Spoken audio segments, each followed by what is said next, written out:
wildest imagination. He is not only one of the leading advisors of the company, he's on the executive leadership board. He's come here with the objective of extending himself so that we all can win. We have leaders all amongst us. So, and the guys that travel from afar came because of this calling. So I challenge them, let me introduce to some and present to others none other than the vice chairman of Quantum Success Strategies here from Florida, none other than Rocky Narain.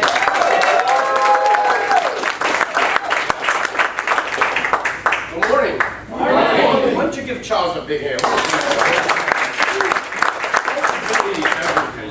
You know, I mean, it's just exciting watching new people come into our business. Who's here for the first time today? So 1, 2, 3, 4, 5. You guys are actually, should be honored here this morning because we're actually enlightening all our associates and graduates of our Insurance Academy and actually how to present our business ownership presentation to the general public. And it actually starts with what Charles actually came up here and did, and just get everybody to participate into the part of the process of doing a presentation. The objective of doing a presentation, it really has 3 objectives when you do a presentation. The number 1 objective is you got concepts, you got products, and then you got to show people the big picture. If you understand those 3 things when you're doing a presentation and you keep them in mind, and it has to be in that order. You can't be closing people in front of the meeting. The person in the front of the meeting is going to talk about the concepts. The next person talks about the products. The next person talks about the money. It's pretty simple, yes or no? Yes. Right? So we don't want people talking about the money in the front. Right? You gotta set everything up just like you think, but it wasn't by accident the last 48 hours has been rolled up the way it did. We all would agree it has some consistency the way we were bringing it out, right? Yes or no? Yes. Right? Yes. It's the same way you want to present this business opportunity. So I basically start off thinking that if you want people to listen to you and you want people to respond to you, you must ask questions. Yes or no? Yes. Right? Because if I stand up here and just talk to you, you'll just get bored and eventually start drawing cartoons or something on your newspaper. Right? You're lost. So you got to ask questions. You got to get, and when you ask questions, what do? No, you wait for an answer. You got to wait for an answer. When you ask anybody a question, you wait for an answer. You know what that's called? Communication. That's how you communicate with people, because when you communicate with people, you ask them for a question, they give you an answer, they're actually telling you what else you need to know. Right? So if we ask the people that something like this, would you all agree that the American people need their dream restoring?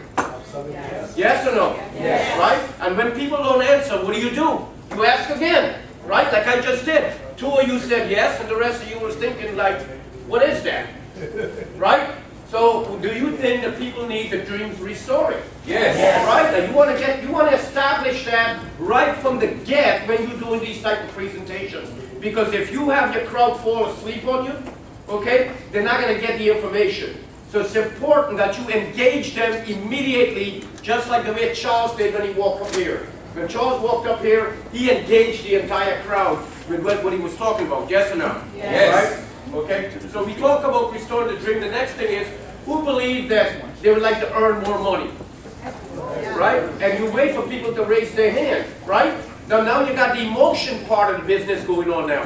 Because the minute you start going like this, and you start saying yes, and you start going like this, emotions start going in. And our business is very emotional because you know why? Everything that we talk about is about 98% of their life. Everything that we talk about. So how important it is that we get them involved, right? So now you talk about, do you think people think their family need to be protected? Yes. Right? And then you talk about safeguarding their assets. Does anybody know anybody that's 65 years of age and they lost a lot of money in the market and they can't retire today? Yeah. If you don't know, just walk into Walmart. You'll see them. Ask them what happened. They're not going to tell you, I got too much money, I ain't got nothing to do, I'm going to hang out in Walmart. Right? They're not going to do that. So you see the questions? How many questions did I ask so far? When you do a BOP, there should be at least 150 or 200 questions that came out to each speaker map. That means you got the crowd going like this, right? The next thing we talk about our disclosure, basically what I tell people here is, or the disclosure is about doing good. Treat people the way you'd like to be treated. That's my disclosure. If you're going to come sell me something, if you don't own it, don't sell it to me. If it's good for you, it'll be good for me. I trust you. That's disclosure. When you get your license, you take on that fiduciary responsibility. Yes or no? Yes. Right? Then over here, how many people you think would like to own their own business? Right? How many people would like to own a McDonald's that's raising their hand? How many people have $1.2 million? Oh, I got the two, but not the one. Right? See, questions, questions, questions. Right? Questions. How many people own their own business? The next one is, if you're going to be in a business, right? Don't you think great support helps you in your business? Yes. Why do you think McDonald's charge $1.2 million for a franchise? Because they have a brand that works. Right? They got all the systems in place. Well, we show you here, by owning your own business, a couple of things that might happen in our business. You can either start full-time or part-time. Who'd like to start part-time? The rest of you going to come full-time? Yes. Right? That's great. Right? That's a question. We talk about increase your income. Who'd like to increase their income? Okay? How about recurring revenue? Do you know what that means? Recurring revenue? You do something once and get paid forever? Who'd like that? Right? Who'd like to you do something once and you get paid forever? Isn't that a big deal? Then, and the last one here is overrides from an entire team. See, our business, our whole structure is structured that when you build a business and you put people in there, the more people come in, the more income stream you have. Who has that going on right now on their job? Who would like to have that going on in their life where you have a big team? Then on this side, you talk about the world-class management on parallel opportunity, industry-changing compensation. We'll talk about the compensation down the road here. Well, let's talk about why financial services.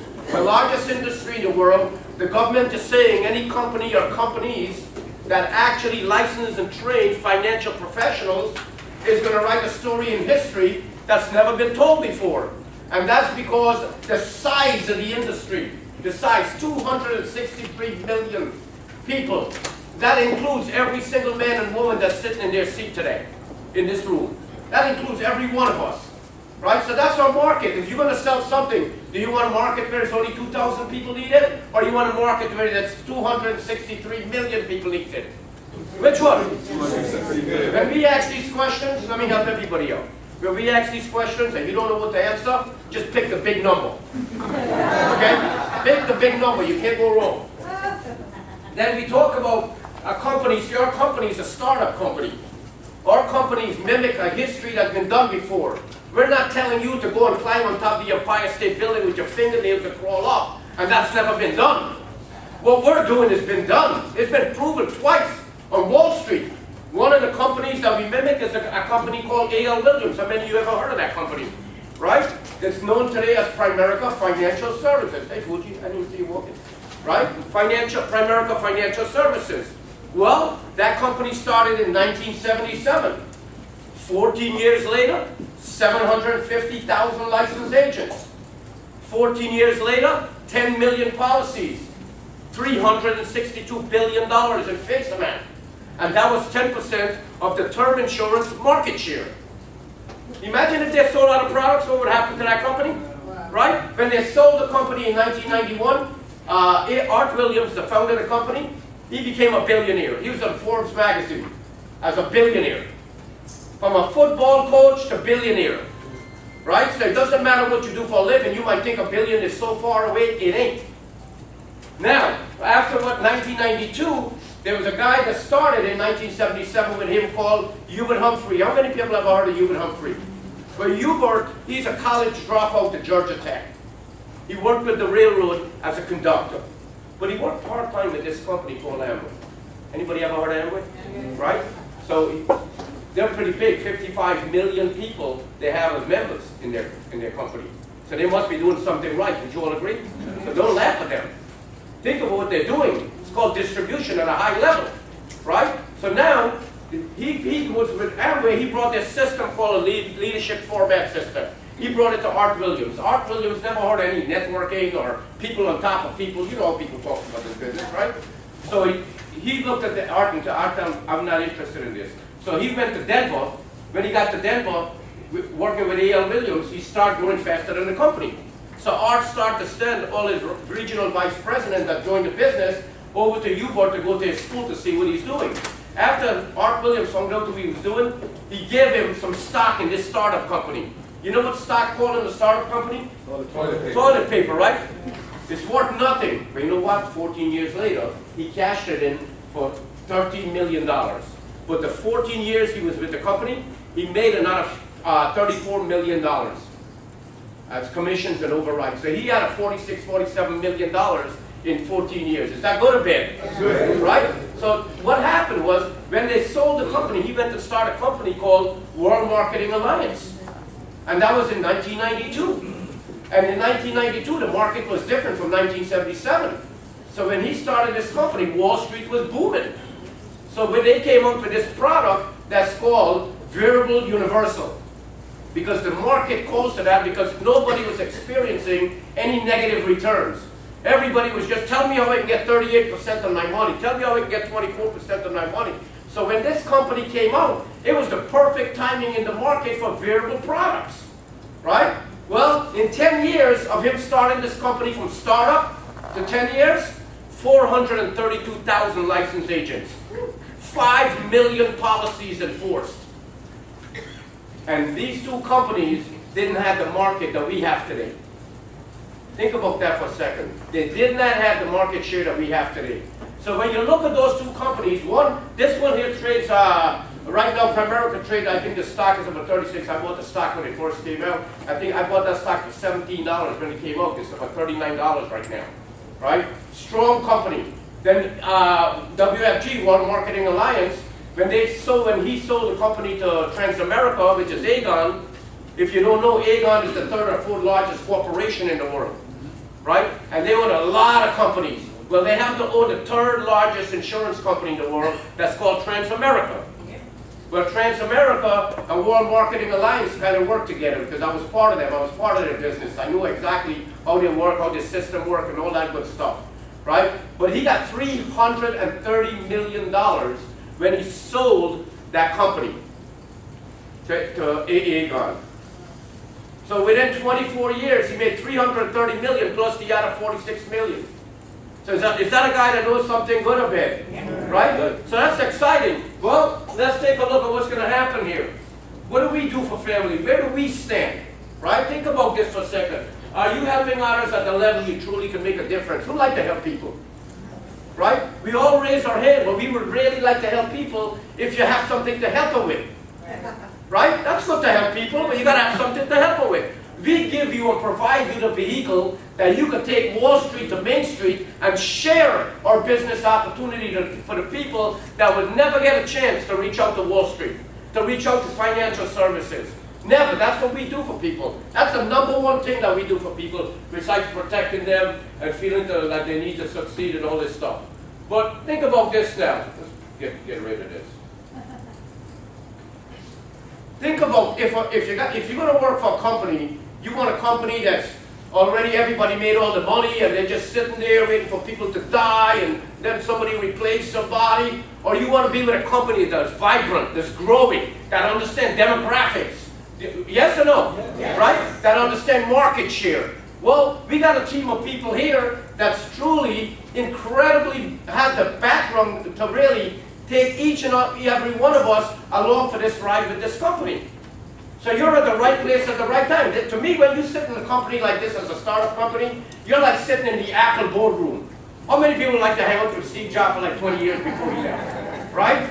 Your life would be a little different, wouldn't it? Well, you look at some of these guys, you guys met Dan Ahmad, and we really don't give him all the credit that he truly deserves for running this company, because these guys, they work this company just the way me and my wife work this company. 7 days a week, 24 hours a day, all 1,440 minutes in. So I know this works, right?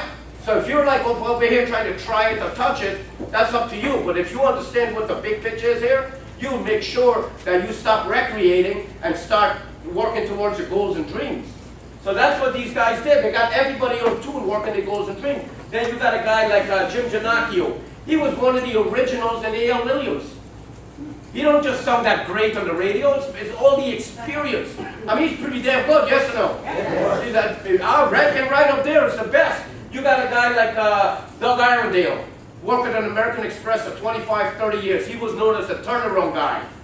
Meaning, if the American Express had an office that didn't do too well, what do you think they would do? They would tell Mr. Arundel, we got, the last one he did actually is in Kansas City, the worst office, the number 5 in the region. And he don't work, give me a paycheck. I want the stock. He wants the stock, give me performance, pay me stock. So he's a very wealthy guy by collecting these stocks at American Express, pretty damn good stock, wouldn't you say? Yes. Right? Then you got a guy like Randy Crow. Randy Crow had one of the largest mortgage business in America. 800 employees, every 2 weeks gotta get a check. Employees, not 1099. He sold his company right before the market went, to hell with the mortgage business. Then you got Jim Files. Jim Files took 2 technology companies public. So is Kelly Snordborg. He took one of them public and he took another telephone company public. So these guys understand how to take companies public because I'll share something with you. Here's their goals and dreams. To be in 3 years to be a $1 billion market cap company, in 5 years to be a $5 billion market cap company, and in 10 years to be a large cap company, $10 billion market cap company. And you know how I know we could do it? Because we got companies that are $1 billion, $2 billion in the financial industry, and all they have is one product. We got just about every single financial service product there is. So I truly believe if we train our people and educate our people and elevate them thinking beyond what they can think and get them to do things they could never do, you're talking about a big deal there. Okay? So these guys there is definitely leading us on the chart. Then the company talks about, I see one of my friends, my dad, he had this State Farm guy. The guy was my dad's State Farm guy, his buddy, for 29 years or 31 years, some crazy number. But when he finished working at age 65, his new person comes in, Juan comes in and says, I'm the new guy, nice to meet you, and he has to leave. He created 25, 30 years of business that he woke up every day and went to. I see Chris Prasad going like this. It's the same thing in Metropolitan. It's the same thing in New York Life. I'm not battering these companies. I'm just showing you what they do versus what we do. Okay? So think about when you meet these people, what you could talk about to them. Then you talk about passing it on to your family. How many of you would like to pass on where you work to your family? Where you work? Right? Nobody wants to do that, right? You like go to work, and if you got your kids in the car, you park them like a block away so they don't know where you work. Not here. We're gonna know each and every one of you like a family. We're gonna know each and every one of you children forever. Because if we're gonna make money together, guess what we do? We stick together. We travel together. We enjoy life together. Right? That's the kind of business you're looking at here. Then you're talking about how'd you like to sell your business, or if you decided, come on up, have a seat. Just think if you wanted to sell your business, and then you decided you don't want to sell your business.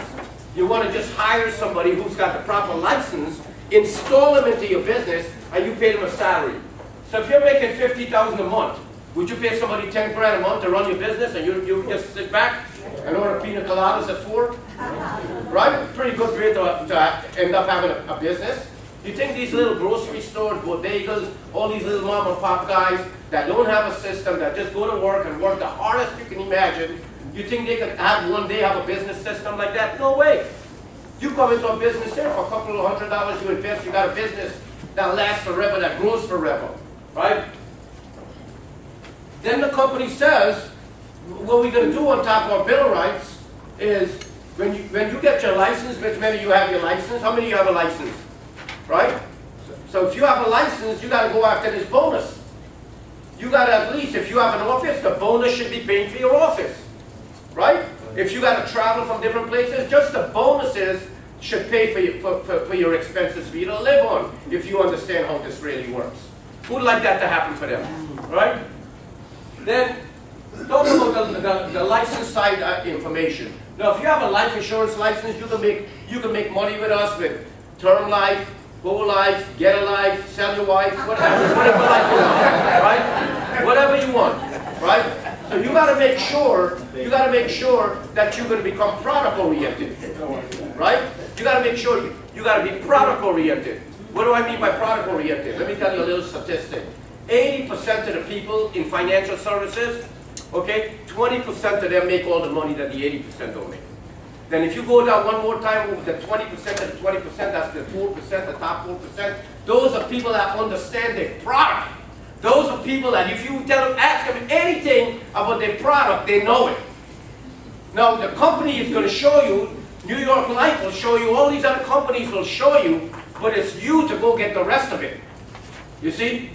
I think one is going like this. You don't learn this stuff unless you get the initiative to go get the rest of it. So you got to get the rest of it. Then you talk about medical insurance. That's another biggie, right? Right now, is the government open or closed? I don't even know. They're operating like a store today. One day they're open, one day they're closed. I don't know. But you know, that's because of that problem right there. You got a license, you know what kind of money you're going to make in the medical side of this insurance business? So how valuable it is to go get a health insurance license if you don't have one? Right? Then you talk about property and casualty. You know what that means? Your car insurance, your home insurance, your boat insurance, your business insurance. Every form of insurance other than health, life, and annuity, you can sell with that product, that license right there. Just think about you have 100 people with a license like that. What would your business look like? Instead of you doing 100 pieces of business, think of you having 100 people with a license. Right? Then index annuities, we'll talk a little bit about that. 401k platform. Well, let's talk about the insurance side on a $250 a month business. But just for $250, it's a $3,000 grant. Okay? Term life, return of premium. That means if you win, term insurance, you all know how term insurance works in here, I assume by now, right? After the policy expires, thank you very much, congratulations, you lived. That's a great deal, right? Why don't you show somebody something that in 10 years, 20 years, you win, we're going to give you back 100% of your money. 100% of your money. We don't care what the market did or what the index did, we're going to refund 100% of your money. Then the index UL, you know, think about all the tax benefits and that type of stuff you get there. Medical insurance, I can tell you only my experience. When we started the medical insurance part, Sattie picked up the phone, call him up, we got on the phone. Within 25 minutes, we went from $675 a month in medical insurance, because we've been paying that now for a little over 5-6 years, because they used to be $950. And then I changed up a few deductibles, because I thought it was, I don't even go to the doctor except for once a year. Right? So we did that, and we rolled to $675. And then when we came to QS2 and did their platform, we're now paying $374 a month. That's $300 a month difference. Okay? $300 a month difference. And I'm going to show you what happens if you have $300 extra in a minute. Right? Then the car in California, they haven't found one person where they can save money in their car or their home when they put it together. They haven't found one person. So we know when that, you know, that starts to roll, it's going to happen in a big way here. But you got to make sure you're out there talking to people with license and preparing for the war. Yeah. Then on the index CDs, this thing averages between 4% and 8% and it's FDIC insured. Then these are the non-licensed side. You can actually get paid on the health insurance without a license. But guess what? You're going to leave all the money on the table. Because all they do is pay you $100, right? If you had a license, that could have been $400. So get a license, right? Yeah. The index CDs, you need to be a licensed person for the index CD. If you have your life insurance license, you can go into where it says products in the back office, and you would click on the products and go to index CD, they do a video there. If you try to call them up, even though you have a license, and you don't go through the certification, they will not answer not one of your questions. So you have to go in the back office, register for the certification, and then all of a sudden, you're going to be able to talk about index CDs. And if you're not licensed, whoever's the licensed person can actually pay your referral fee for that. It's not a security product, okay? Land banking, that's another big deal here. The government, land banking, this is the way I understood it. The federal government does a census every 10 years. Every 10 years, they know where's the fastest growing county in America. Today, it's northern Los Angeles County, Southern California. Right? So they know the next 10 years where the next Walmart is going to be. They know where the next Costco is going to be. So what they do, they go and they buy these farmlands that are tracked because of axle growth, and they buy these properties. And these properties are not like $500,000. They're like $50 million, $40 million, because they buy large tracts. And they decide how to figure the whole landscape with the city subdivision people and all those type of people.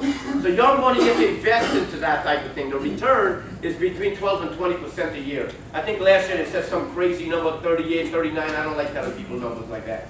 People will run away from you when you start throwing numbers like that, right or wrong? Especially if you got a securities license.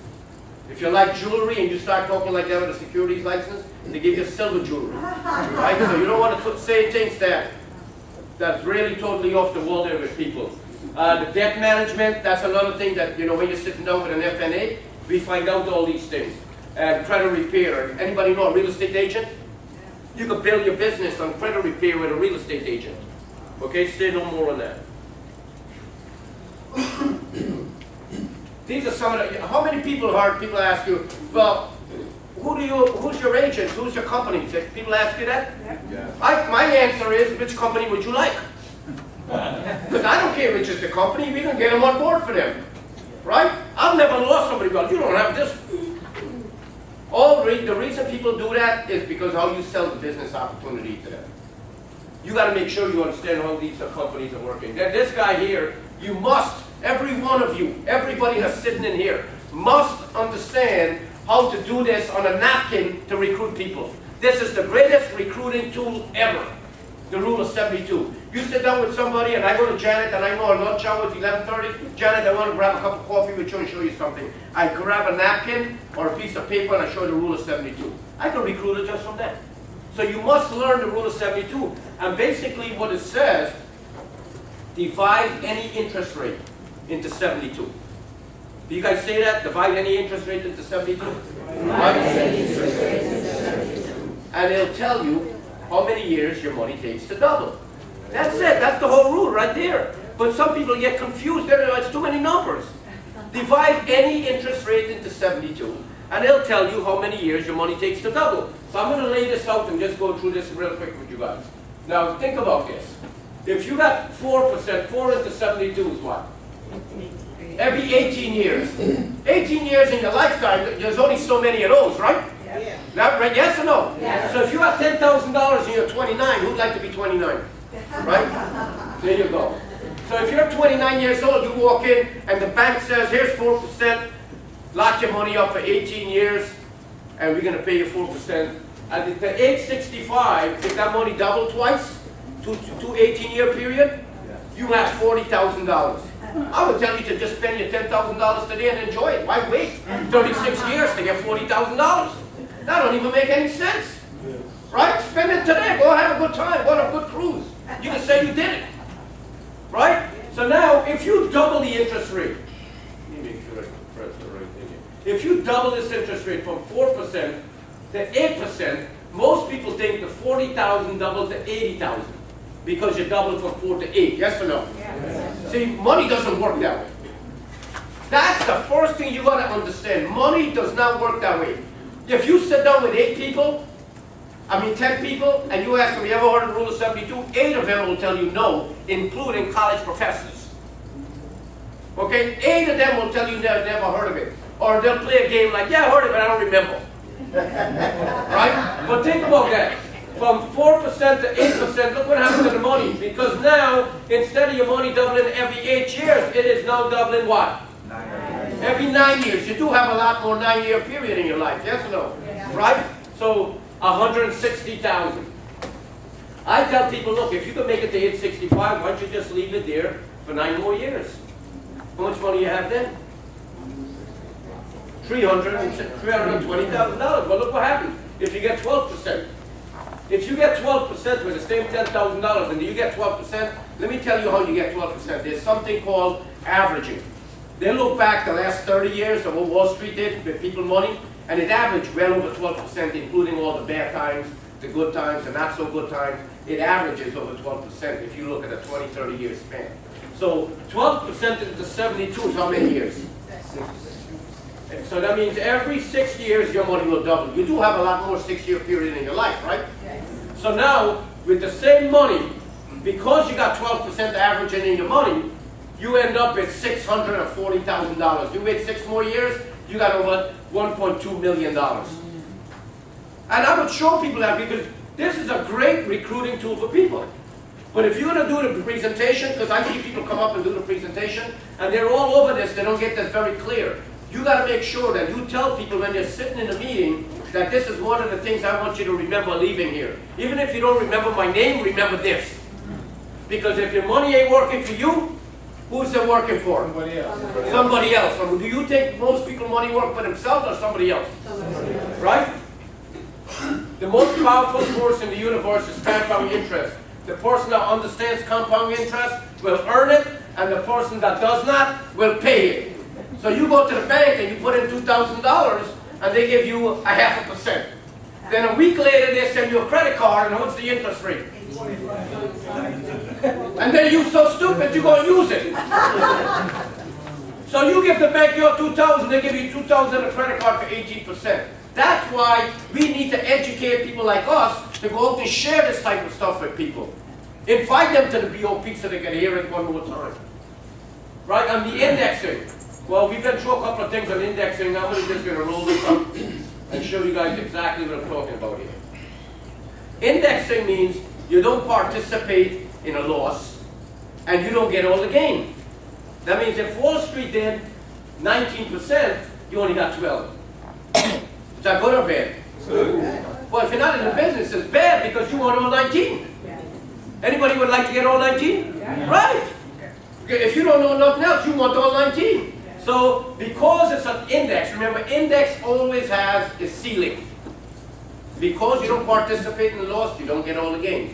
So we show you here, from 2001 to 2003, the market was down 46%. Right? 46, 43.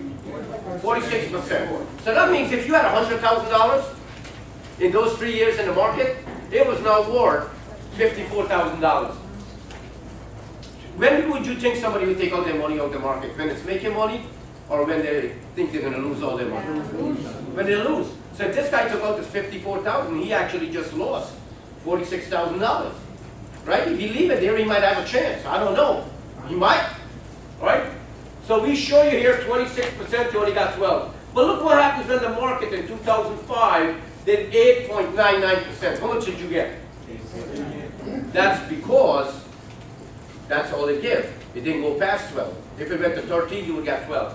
But look at over here on the negative side, 46% negative. Guess what you're doing? Your money is off the shelf. So you have $10,000 in the market, you got 12% gain. That's $10,000 plus your gain. But when the market starts to go down, you got your $10,000 plus your gain because you're not participating in any of that. How about that? Great.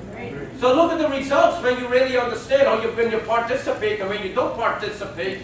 You're talking about, oh, what did I do here?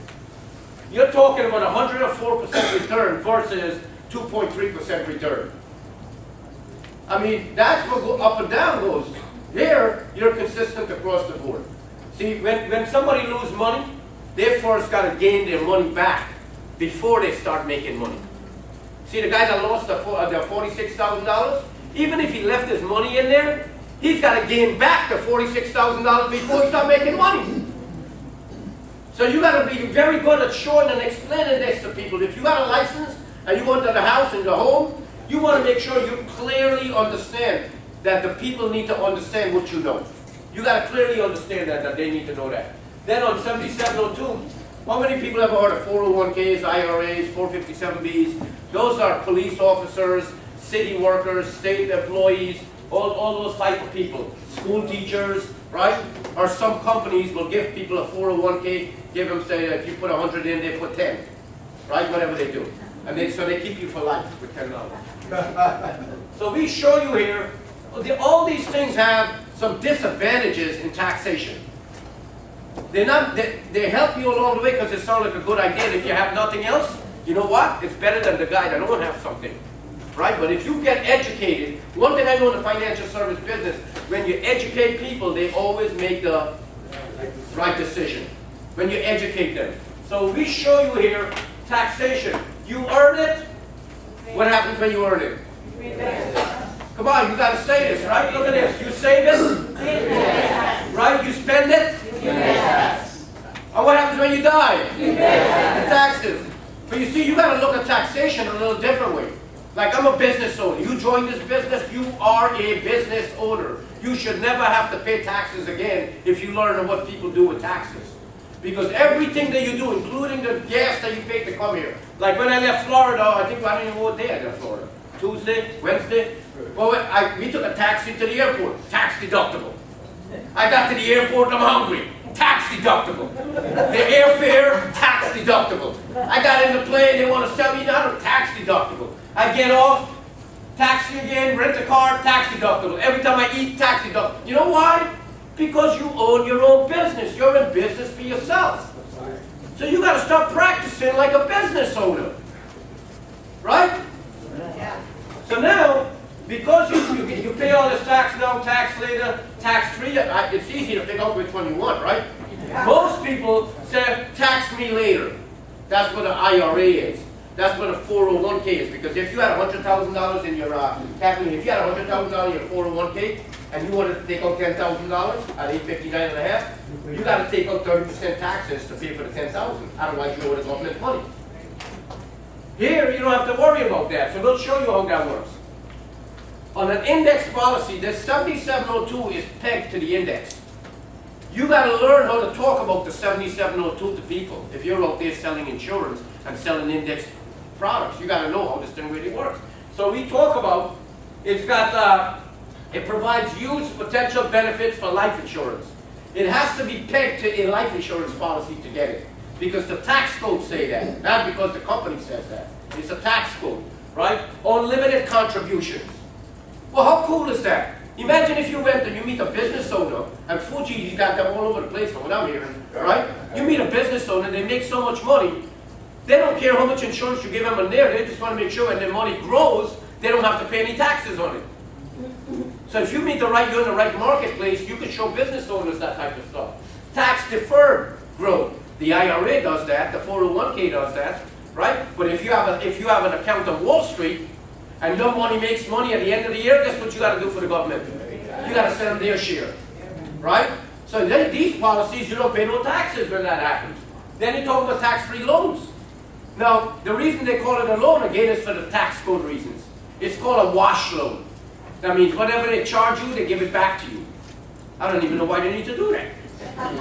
But that's what they do, right? So if you want to take out $50,000 because your son is getting married, and you're not 59.5, over here, 7702 says you can take out $50,000, you don't have to pay no taxes, and you don't have to pay no capital gain or none of that type of stuff. How cool is that? Tax-free income, so now you're 55, you don't want to wait till you're 59.5. So at 55 now you set up your plan where you can start taking money down for your retirement, your income. You pay no taxes on it. If you have money in a 401k, you're 55, you're going to pay a penalty and the taxes. So you will eventually run out of money because people are living longer. That's what it's saying today. Anybody know my grandmother just turned 95. Wow. Sattie's grandmother is 94. And they don't even take any pills. Pisses me off. No minimum requirements. That means you can take out as much as you want, right? And the benefit, tax-free death benefit. See, wealthy people understand that part. Because they know if you work all your life and you got $55 million and you don't have proper taxations in place, you know who's going to have to pay $55 million? Half goes to the government. So what they do is take out life insurance on their estate. And who do you think paid for it? The estate. Because if the government is going to take half, why not take some of that money and insure it and get back all of it? Make sense? Yeah. So you got to know how to explain this type of stuff to people. Then living benefits. That means you're not dead, right? But you can start taking money if you have an illness or things like that for out of your money. But look at what happens with, remember the 30, who said they wanted to be 30 again? Right? A couple of people? That was a good age. $300 a month. $300 a month. Is that a lot of money? If you divide it into 30, how much is that? $10. $10 a day. Right? If you're working for money, who should you pay first? Yourself. How come you don't do that? How come everybody pay their light bill, their gas bill, their car bill, their utilities, they buy food, they do everything across the board except pay themselves first. See, you as a financial professional, you gotta learn one thing. You gotta learn, if you make money, whatever money the company sends you, you make sure you take half of that and put it away. Half of that and put it away. And eventually you'll start putting away 90% of your income. Then 95% of your income you start putting away. But if you don't start when it's small, you are doing it when it get big, because you'll always find a reason to spend your money. To get into the habit, right? So $300 is no big deal. Look at that. By the time you're age 70, you laid out $144,000. Because you did that, you were disciplined, the big D word, disciplined, right? You have $113,000 a year, all the way to age 100, so you never have to worry about money again. Is that cool that you never have to worry about money? Yeah. Right? I don't know about you, I worry about money. Anybody else worry about money? There ain't nothing wrong worrying about money. Especially when you're spending it and coming in. Then all of a sudden you start going, well, what do I do different? Right? So money is something you got to talk about, know about, understand about, educate yourself about, more than the average person out there. That's where you got to be thinking about money. Then over here, you're 45, now you're a little older.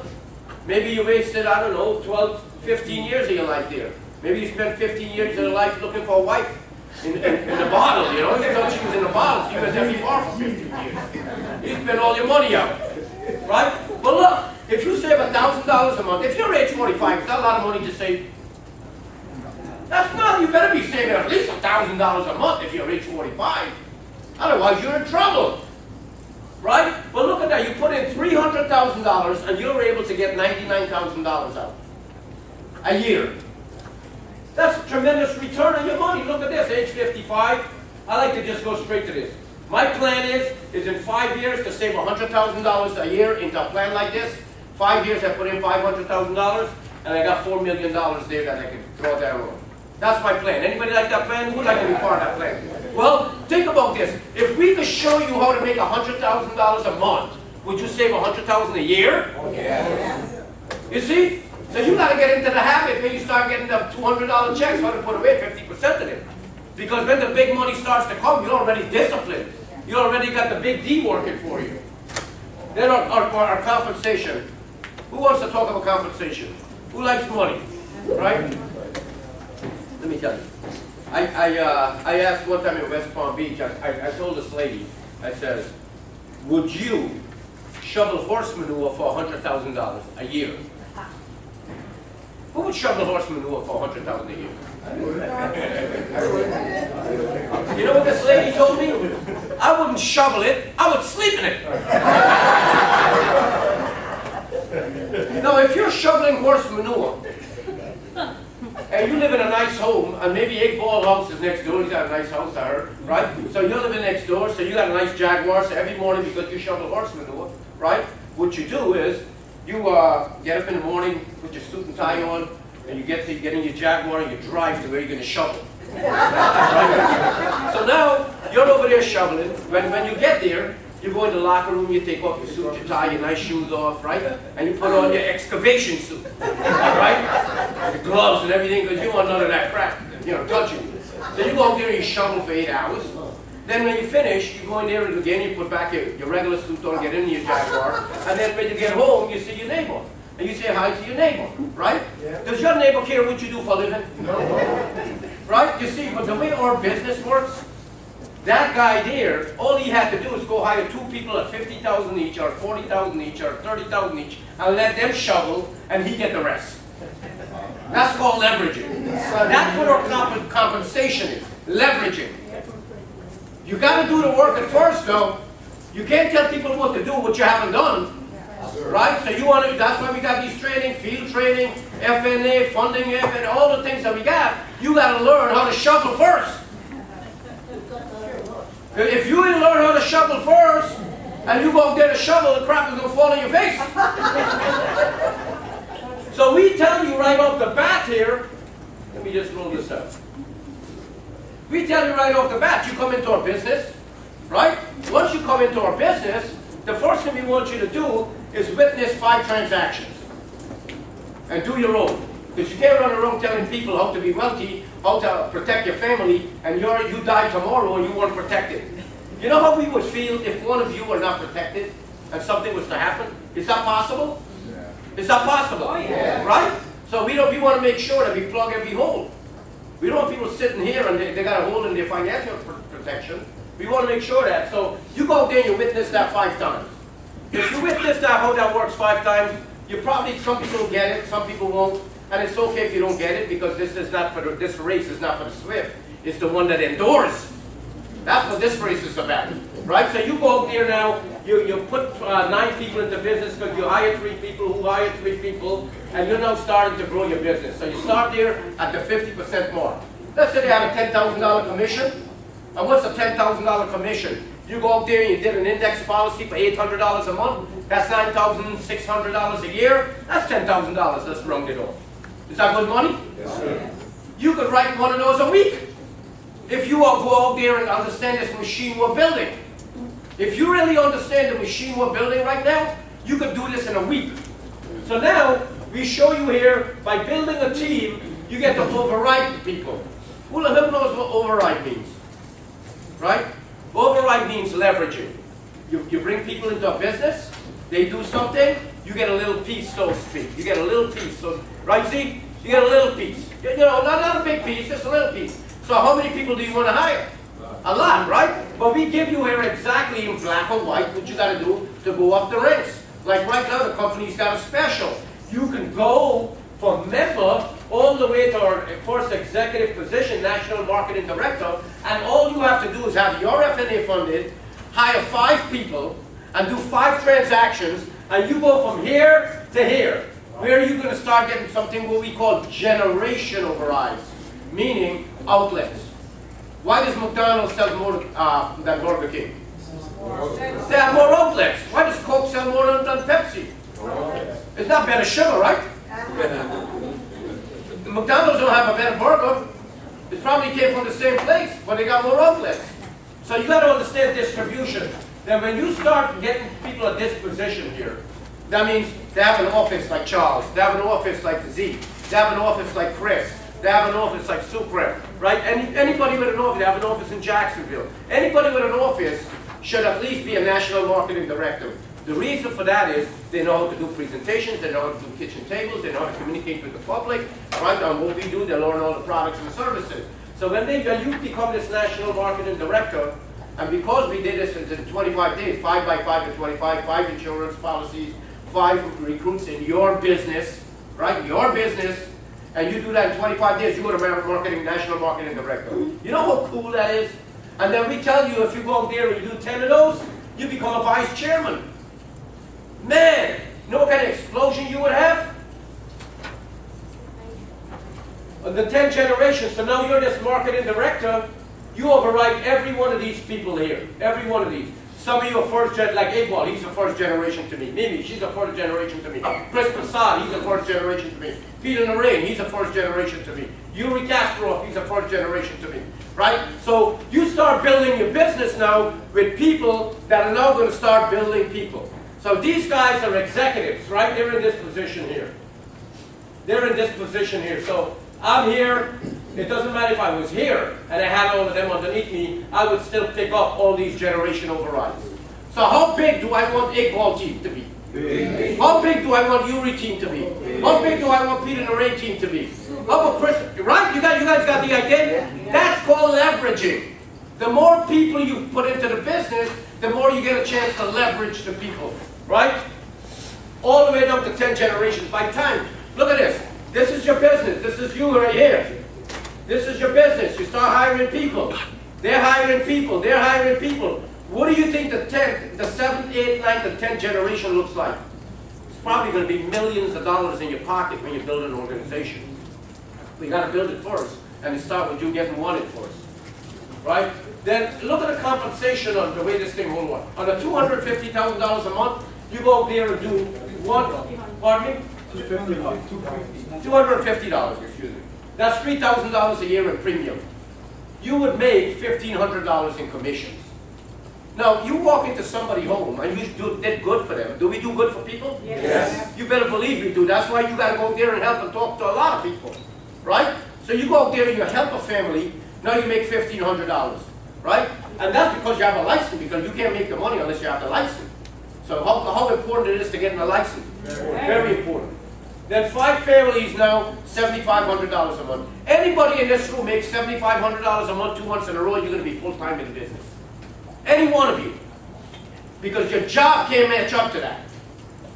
I mean, a human being could have a job. I mean, you're looking at a guy, 56 years of age, never had a job in my life. I always got paid what I was worth. So many people try to be an entrepreneur and they don't make no money. They don't understand. They get paid what they're worth. That's what they're worth. So if you're a self-improvement freak, you start understanding compensation, you start understanding the time of investment into your business, how important that is. That's great part-time income, ain't it? Oh, yeah. Right? Who'd like that kind of part-time income? Well, our business, our industry, has got some negatives to it. One of the negatives is, if we had 100 people here today, and we had a reunion 1 year from today, 89 of you will be gone. Only 11% will succeed. 9 will make a great living in the business, and 2% will do something over the top. 2% will become wealthy. 2% will understand distribution at a high level. Right? So you got to make sure you're in the 20% of the 20% if you want to do something special in life. You don't want to be the average 20%. You want to be the 20% of the 20%. So we show you here with 1,000 people in the business with 11% success rate. And by the way, how long does it take to put 1,000 people into this business? How long it took you, Ingo? 5 months. 5 months. That's his record. Who wants to beat that record? There you go, 5 months. Go beat that. Yeah. Now you know where the bar is, right? So you got 1,000 people in the business, 11% success. You got 110 people that are licensed in your business that are running around. Maybe you have 200 licenses, but 110 of them is going to do something, because that's the 11% mark. If each one of them did 4 cases a month, you're at $200,000. You're at $200,000 in income. Now, what would you do to make that possible? If that was really true, who believes that's true? Right? If that is true, are you doing everything you're supposed to do to make that happen? I know I am. I don't know what else I could do. I can't go faster. I'm sleeping 3-4 hours as it is right now. So it's pretty tough for me to do anything more than I'm doing. Right? But what we do is help those people to get their 1,000 underneath them.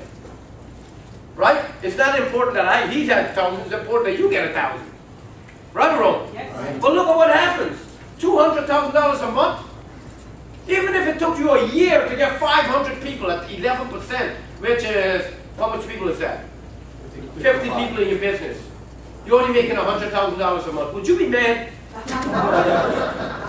Hey, $100,000 a month and food stamps, me and Sattie can make the weekend.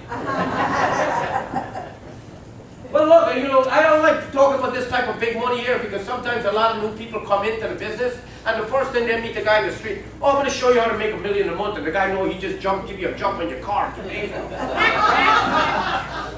Right? You got to be sensible, yes or no? Yes. Right? I like to tell people, how'd you like me to show you an extra $3,000 a month income possibility for you and your family? Keep it low. But if the guy makes $100,000 a month, I'm going to go and lay this on him. Right? If he's a big networker, you want to lay this on him. But some little guy, you know, the guy takes a bus to work and you over here telling him about making $1 million a month. Right? So $1 million a month. I believe we can accomplish this 5,000 recruits in 24 months into the business, into the company.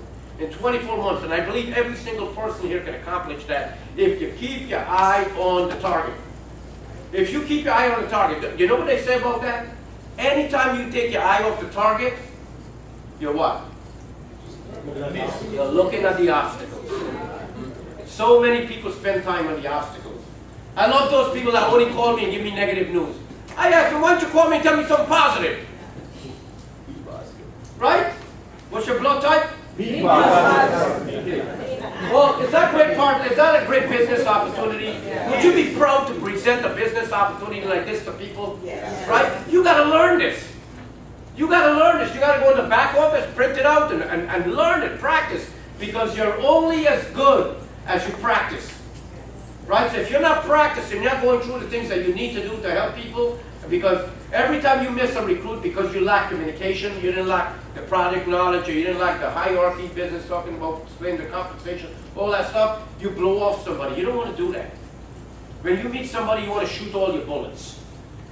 I'm serious. You want to shoot all your bullets, because I believe you only have one chance at people. I've been doing this for a long time, and very rare. I don't even know. You can't. You got to be less than 5. Rare people call me up. Hey, Rocky, I'm ready. Anybody get me calls like that? I'm ready. Right? Yeah. So anyway, give you guys a big hand for really participating.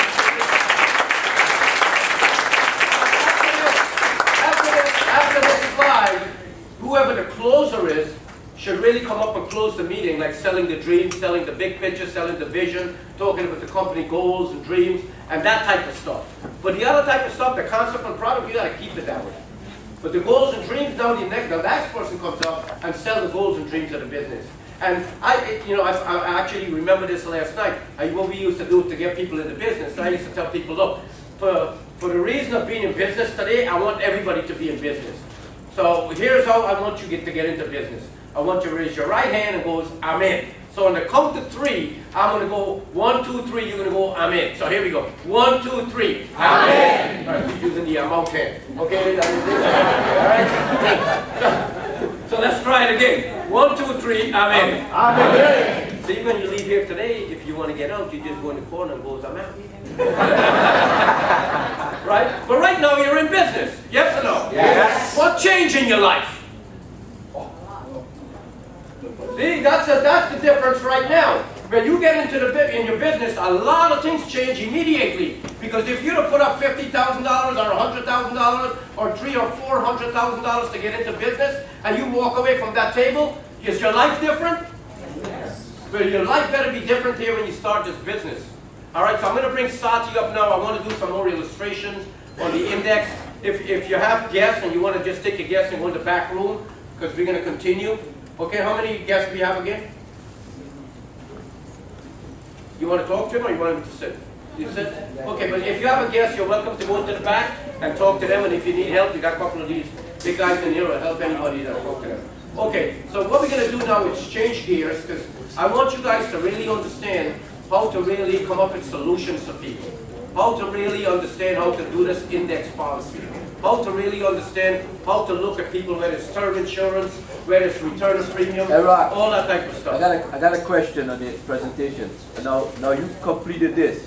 Do you want to close it to tell them how much does it cost to get involved in our business? Absolutely, absolutely. To tell them that? Only one person. And this is how you say that to people. And I'm not tricking people. Everybody to know but that. I see people talk about, was it $499, was it? $299. $29.99, right?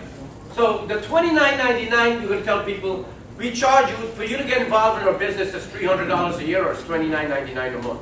And the way we get you started, you're going to get your own personal webpage, like I have. And once you get your webpage, anybody that wants to join underneath you, they go directly to your webpage. Or any products and services they want to get, they go directly to your webpage or their own if they join the business. And be done with that. You don't have to explain $29.99 like it's the end of the world. If somebody don't have $29.99, you better get involved in this business. All right? So we don't need to spend a whole lot of time on that. That's just one time, boom, boom, boom, I'm done with that. If you can't afford that, you can't afford not to do this business. Like some people are calling me, well, with this insurance academy, what is it going to cost? I say it's going to cost you millions if you don't show up. Yeah. Would you all agree with me? Yeah. Okay? It's cost you millions if you don't show up. So don't worry about the cost. All right, so I want to bring Sattie up now, and she's going to take this from here for at least 2 hours with some real good training with as far as indexing, how to talk about the term, the premium, go back through that again one more time, because we want you guys to really feel comfortable. And plus, how many of you have your binder? You're going to need your binder today. Okay? All right, thank you very much. Give yourself a big hand.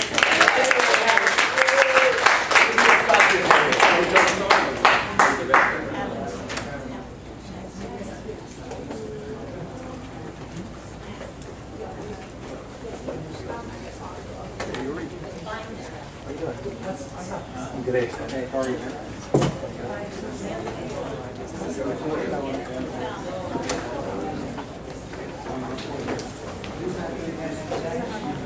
well, whoever's got to go to the bathroom, let's get over. We're going to get started. Enough break. You hear what the thing says? You need to be in here and stay in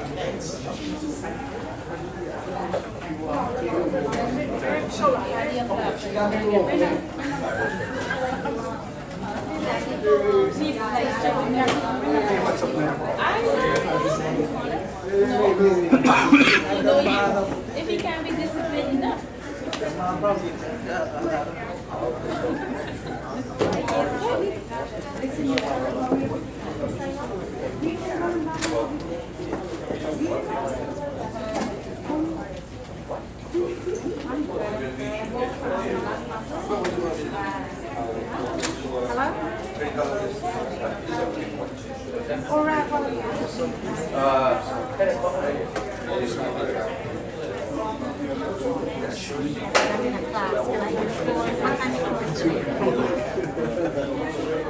Okay, so I call you when I get out. Okay? Thank you.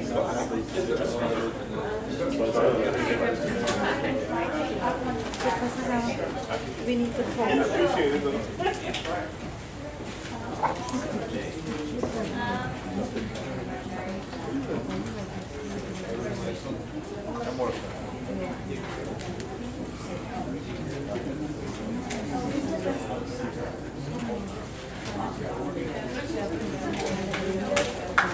Morning, sir. Morning. How are you?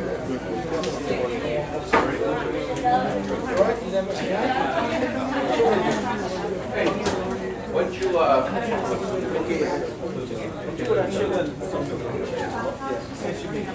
come on, let's get going.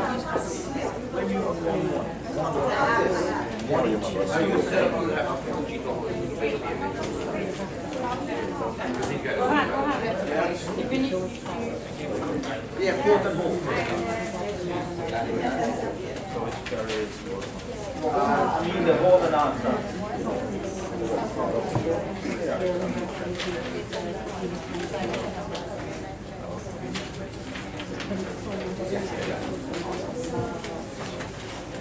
All right, let's get everybody seated. While Sattie's getting all that information to everybody, what we're going to do is have Fuji, the Vice Chairman out of Virginia, come up here and talk to you guys a little bit of suitability, which will roll right into what Sattie wants to talk about. Okay? So give it up for Fuji from Virginia.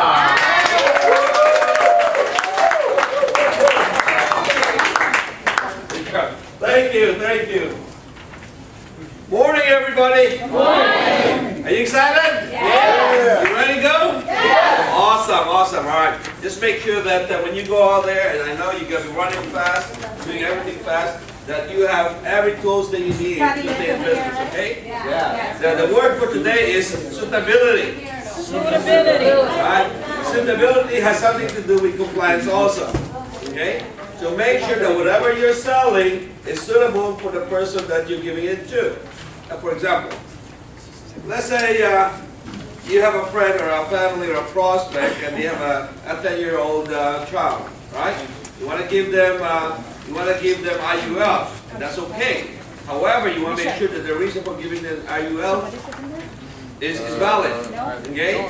You cannot give a 10-year-old child $1 million in life insurance because they don't have responsibility, okay? But you could probably start them with $100,000. In that way, they can accumulate wealth under the $100,000 plan over the years, right? So make sure that you do that. Now, how do you make sure that you are suitable? You have to run your FNA properly. You have to run the financial needs analysis. Now, one of the things that they do is, and this comes a lot because sometimes we understand that IUL is a great product, right? And we believe in that. And we want to make sure that everybody has one, including children, right? My kids have some kind of IUL also. Well, we started with the variable universal life a long time ago, right? But, so how is it suitable for the children? One of the things that the insurance company will ask you is, how much coverage does the parent have? The kid can never have more than coverage than the parent. So make sure that before you give that to the children, you make sure that the parents has one also. Okay, does that make sense? It's very important. In order for you to stay in business, right, you got to be compliant and you have to give suitable products to your clientele. So it's very important that the basis for everything that you do here is financial needs analysis. Okay? Financial needs analysis. Okay? Now, there's a lot to consider also. Let's say you write an IUL for an adult person, right? Now this is in between two persons that's not related. However, they have a relationship in terms of business. Okay? So make sure when you write the policy, you write the proper reason. The different reasons you write a policy is one is personal life insurance. The second two is business insurance, such as a buy and sell agreement, such as key employee insurance. Okay. I get one from Sattie. Sattie. As you go along, you probably learn this, especially when you take the test, right? The purpose of those. Okay. Another reason you buy IUL is for cash value accumulation, and those are acceptable purposes. Okay. Other than that, they would probably accept the reason. Okay. Now, remember,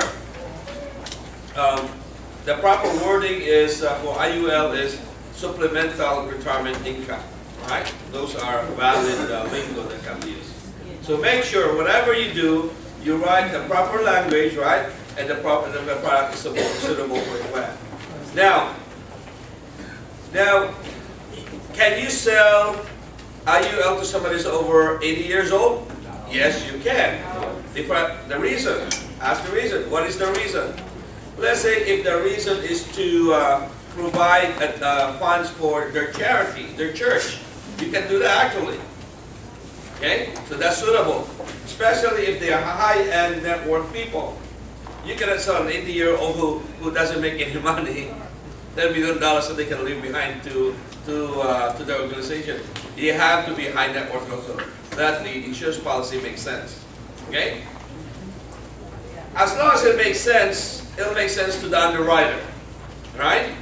So you make sure you do that. So it doesn't really matter what age. The one that really matters the most is the reason behind the offering. You guys follow me? Because you can have an IUL with a kid, IUL with an adult, IUL with an elder. Okay?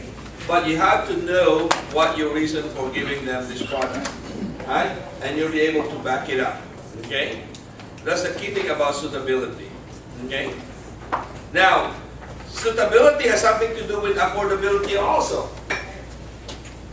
Now, how do you know that your client can afford the product? Exactly. It goes back to F&A, financial needs analysis. What part of the F&A tells you that they can afford it? Discretionary income. Exactly. Now, when you offer somebody $2 million, how could you prove that they need $2 million? F&A again. Right. Absolutely. You go back to F&A. That's why it's so important to do and you master F&A, financial needs analysis. Okay? Because the insurance company will ask you, why did you offer them $2 million? They want to know if that offering is suitable for them. Well, you can show them that you did the dime method. Right? Now, anybody can tell me what these guys do the dime method? I. Income. Income. What kind of income is that they're trying to protect?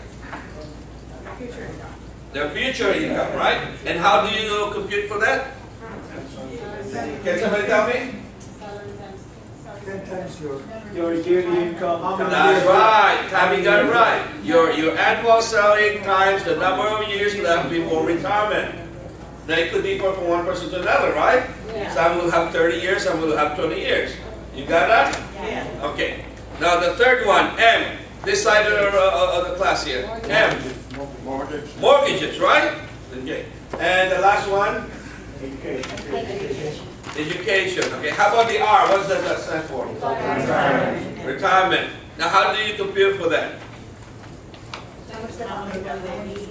Let's do, Tammy, can you tell them? How much money they want to bequeath to people who are left behind, like your children or family. Right, okay. So Yeah, absolutely. Absolutely. And it differs from one person to another. It's how much they love the person's left behind, right? So if you have somebody that is, oh, just gonna live to 100,000, are you sure you'll really love them 100,000? All right, so you run properly the dime method, okay? You run properly. Now what else? What else? So affordability is answered by the discretionary income. The right amount of insurance is answered by the dime method, okay? So if you follow that, it's so simple, so follow that, you'll be in good shape. All right? All right, anybody has a question about suitability? No? You guys got it? Yes? This might be a silly question, but when people get Yeah, it is silly. on their children, I mean, the children are not income earners, so what would have someone get an IUL on their? Right. Just like I said earlier, if you want to give IUL to the children, make sure that the parents have the right amount of insurance first. The children can never have more than insurance than the parents. Why? Because they don't have responsibility. Right. And the reasoning for giving them IUL is probably cash accumulation over a long period of time. Right. Yeah. Okay? Because you cannot put there that it's for personal life insurance. They don't need life insurance. No, no. Okay? But yes, they can qualify to get an IUL. So Because all my kids have some kind of IUL. okay, so instead of the parent getting some of their own, then you get a couple of their own and some for the children. You know, yeah, absolutely. Okay? Yes, sir. What if you come across that rare occurrence where the child does make more than the parent thing? Like celebrity actors. Like their kids star. Like let's just say they have their kids doing commercials. Yeah, and then there's and on that case, there's insurability need. Yeah, absolutely. Yeah. The main thing is you have to prove that there's insurability first if you offer them a life insurance. Now, in most cases where the person is juvenile, a kid, and there's no insurability need, then the reasoning for giving them that is different, like cash value accumulation over a long period of time. Yes, ma'am. Okay, I was, you were told about business insurance for the IUL, and there was too much commotion that I couldn't listen. Okay, two purposes of business insurance for IUL is buy and sell agreement. You have two partners in the business. If one partner dies, the business will suffer, right? Financially. So you need to protect that. Plus, the heirs of that person that passed away will claim on the business, so they need to have enough money to buy them out. In that way, they can keep the business intact. Okay. And vice versa. Now, on the key employee insurance, you have this great guy who's probably an inventor in your company, right? He's the one that brings all the business and generates revenue for your company. You want to protect that. Like all my vice chairman, right? I like your future. I like your future. You like the thinking. All right? So, one more question? Okay, one more question. I'm running into a lot of clients with annuities right now. Okay. They retired and they moved their money already. Okay. If I come in contact with somebody that just moved their money, let's say 6 months ago, Okay. 100,000. Okay. What can I do with that? Well, it depends on their objective. First, you gotta understand the objective of your client. Okay. Now, if your client wants growth with no losses in possible losses, give them index annuity. You can roll over to another index annuity. No penalties and stuff like that? Well, you gotta take a look at what they have first. Okay. Because some policies have surrender charges, so you gotta be careful in changing products. Okay. Especially in life insurance. Yes. How would you go about getting a policy for a person who's already disabled? Disabled? Yeah. Like what kind of disability? For example, my brother, he had a brain tumor, so he can't work. He was completely disabled about maybe 10 years ago. Okay. Now that's a function of underwriters, right? So you want to call the company first and get them pre-qualified first. Okay. So you can submit a trial application with no money, and then they will take a look at the situation. Okay. Something that has something to do with some kind of medical condition, make sure that you go for pre-underwriting first. Don't get any check. Any question on the side? No? Wow, you guys are good students. Well, you know what? I'm gonna be probably I won't be seeing most of you, right? Until the next big meeting. So I just wanna let you know that we really appreciate each and every one of you for being in business with us, right? And just like Yuri taught me this, I love you all.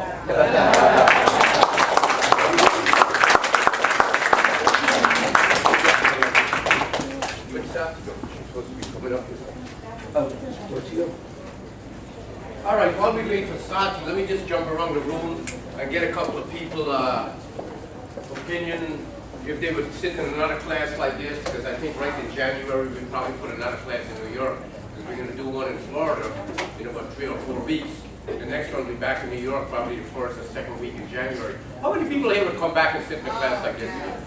Okay, good. But now you get a chance on the next class to bring 3 people with you. So now you start to build a base shop, right? When you start hiring people in your business, you start building a base shop. That's when the duplication process takes place. Because if we told you about hiring 5 people in your business, recruiting 3, the hire 3, that gives you a 9, that's how you start to grow your team. Right? When you start to grow your team, one of the things you want to focus on is getting people to the licensing school. You got to get people through the licensing process. Right? If you don't get people through the licensing process, they really can't go out and earn the kind of money we're talking about.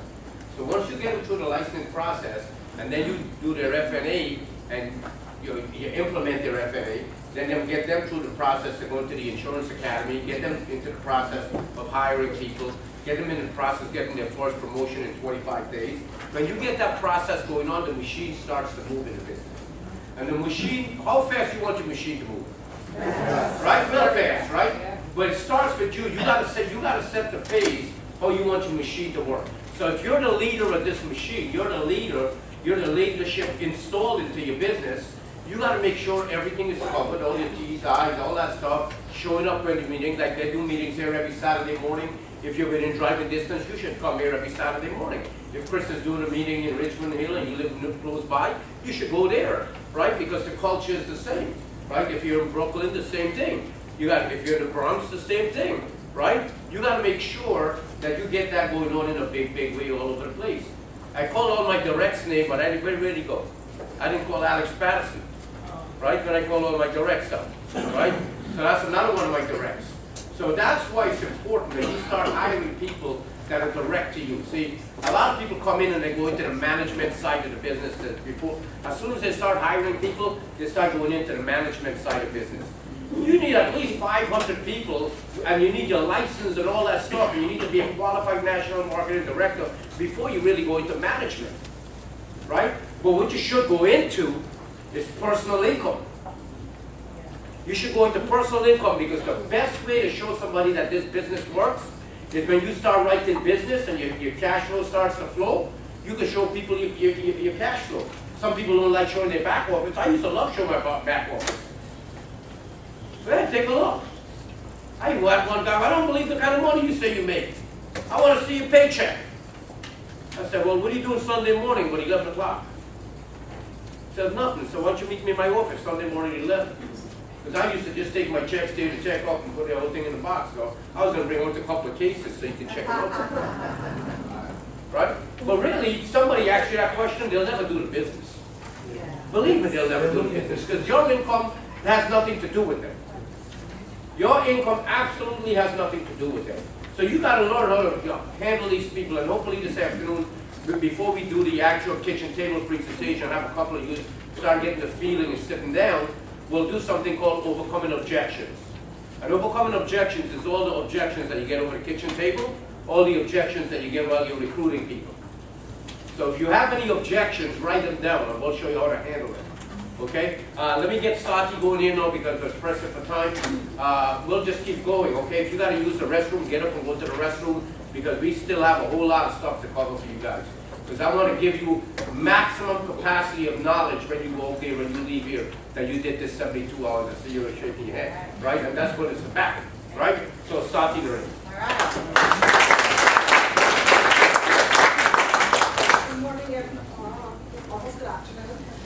Sorry about that. I have a few things that I gave was handed out to everyone. Do you have any blank These are hopefully start with 10 focusing scenarios. So what I have planned for this afternoon is okay, that's okay. Yes. We're gonna come back here. We have quite a few little booths back there set up. So what we want to do is we're gonna do real kitchen table programs, right? So I wrote up little FNAs. I have everything questionnaire, so we're gonna go over the scenarios. So what I'm gonna need is, after when we break for lunch, what I'm gonna need is anybody that is licensed, I'm gonna need to know who they are, and, we're gonna come and meet with me that are licensed.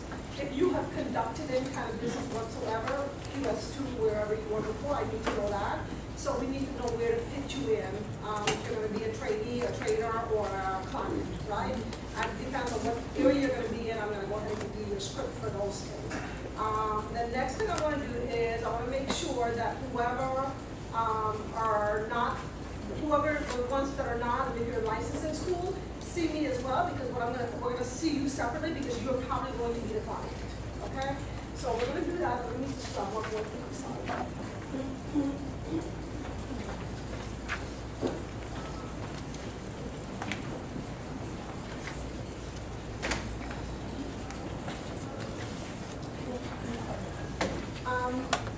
So the other thing I want to do, so we're going to do that, we're going to repeat that again, and we're going to do, maybe we're going to try and do these 5 pizza tables with each group of people, and, some of you can sit and watch and listen, if you're in class right now and you don't have any experience with this, you can also sit and observe so you can kind of understand, and we don't really want you to ask the questions, but you can make notes, and then afterwards we're going to answer questions, right? Because I don't want you to interrupt the whole process, the whole kitchen table, right? And then we'll identify who the coaches are and so forth. So after we break for lunch, then, we'll appoint a few people out to meet with me, and then the rest of you will let me know what part you think you want to participate in. What I want to do is people that are licensed, I have special information for licensed people only. And if you're not contracted already, meaning you're ready to write business with a company, I have other documents for you, licensed people only. And then I have user ID and passwords for those of you that don't have user ID and passwords yet, to run illustrations of those are licensed people only, right? So there's a whole set of other documents for licensed people that I have to hand out. There's a few things I haven't given out yet. I have extra documents here as far as like running medical for clients when you write your applications up and so forth. There are special documents we want you to use to order your paramedics. We're not telling you you have to order paramedics from this company, but I can tell you they're very good and all the states that I have used them so far. So if you're interested, we have documents from them, and we'll go through ordering paramedics and so forth. What I want to identify is the things that I gave you all handouts. Everybody should have a personal directory for ORG, right? You need to keep this in your binder, and the reason is, and this gets updated once in a while, but it's kind of like keep an eye out. When it's updated, you can check to the QS2 site, because all of this, everything I'm giving you here is on the QS2 site, okay? So, the people that you're going to need to reach, of course, you don't need to go through with all these people, but what I want to do is tell you who our reps are, and you need to know who to go to if you need anything. You've got the sales and New York people especially. There's one of the, let's see the page. Life sales, okay, it's on the 3rd page. Life sales, we have Blake Barnhart. He's very familiar with New York products, so he would be a person I would recommend you using in New York. Then we have people like the long-term care, if anybody's interested. They break them down in sections here, right? So you can go down in different sections. There's a few people that, there's some departments that we have like one person you can go to, which is fine.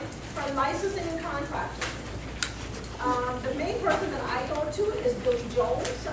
She is, I don't know if she's not responsible for the whole area, but she gets back to me really, really quickly, and then she will identify other people within the group. So the reason I'm telling you about licensing and contracting, Eugene, we just contracted you yesterday. What you need to do next is we need to make sure that you are fully contracted. So what you're going to do is you're going to send an email to Billy Jones tomorrow or Monday and tell Billy Jones that you're in the system, you've already contracted yourself. Is there anything pending? What is the state you're located in? So you're in Virginia, I believe. Virginia. So you just send her an email letting her know, right?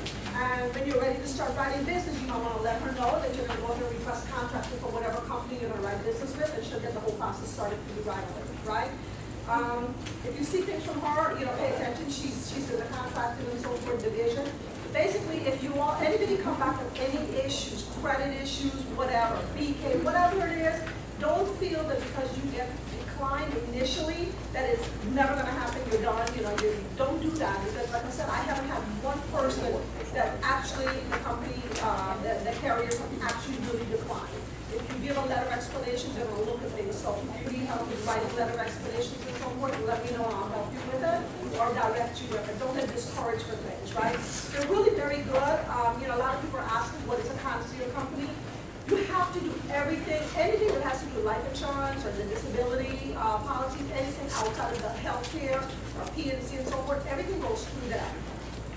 Take everything to them, do not go directly to the carriers, and the reason is because you get special services with these people. That's what they're there for, that's what they're getting paid for.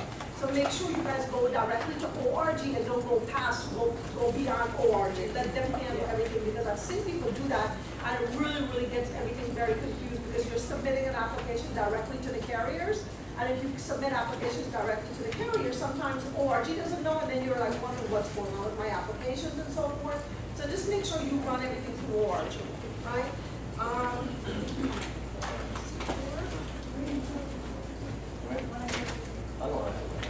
Those of you that are licensed, I gave you application submittal sheets. Make sure that when you're submitting applications, however you do it, make sure that you use this form.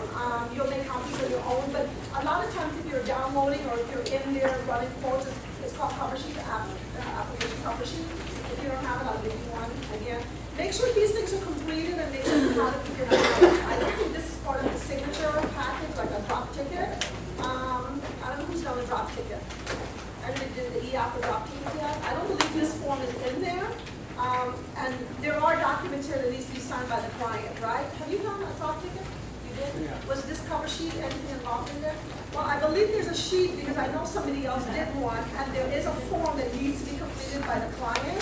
It has their date of birth, social security numbers, and so forth, like page 2.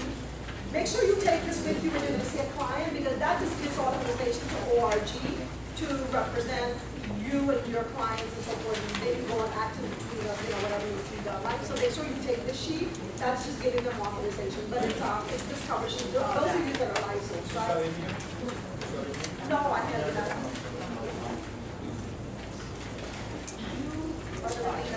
This is not a complete package, there's a page missing. The last page of this one here, there's supposed to be 5 pages. The last page is doctor's information for your client, so make sure you have information on the doctors and so forth. Fill out the last page, because that kind of tells the story of the client. The ORG can pick up whoever your case manager is, they can pick up that package and they can kind of tell what's going on with your case, right? So they don't have to go and have any issues. All right, so we've covered. That's it. Okay, I have one here. This is really for licensed people, just so you guys know, right? And all of this is in ORG. I'm going to show you where to find the information, but everybody should, and I have extras there, so if you need it, just when we're done, you can help yourself with anything here. Okay? The next thing is we're going to go through, I have handouts for you that are licensed too, if instructions on to do the drop ticket. I don't want to take time now to do it, but afterwards, how to actually run the drop ticket process and how to actually do the e-app, right? So there's step-by-step instructions I have for everyone here. Again, all this is on ORG and QS2 site. So again, nothing is really being created over here. So we have this for you. You can pick up this. We got app cover sheet, license, user ID and password. I have to see you personally to give you this part of it. That's the only thing I can't just hand out to everyone. And how to be contracted and getting appointed. There's a tip that you can tell everybody that sometimes when they submit and you're waiting for the doctor's answer, and if you want to following up and the doctor don't respond quickly enough, it's your duty to call or have a client call the doctor and follow up with them. Well, what you're going to do is I'm going to go through the ORG website, the back office, and basically when you go to the back office, those of you that are licensed, you're going to get another user ID and password from ORG. So what I'm going to do is I'll take you through this, and I'll show you where to get your information, but you have to apply with ORG Corp. After you submit your contracting information, you have to apply with ORG Corp to get a user ID and password. And when you get your user ID and password, you create the first set, right? You're not done, because what will happen is they're supposed to email you a second set of user ID and password to get in the back office. But if you don't get this, then you don't get any information in the back, and you might be sitting there, which I've seen it happen, people putting in applications, and 2 months later, you're not even following up, you're not checking anything. In the meantime, yeah, the case manager will be doing you just a courtesy see they're gonna be emailing you things, they're gonna be emailing you status of your client.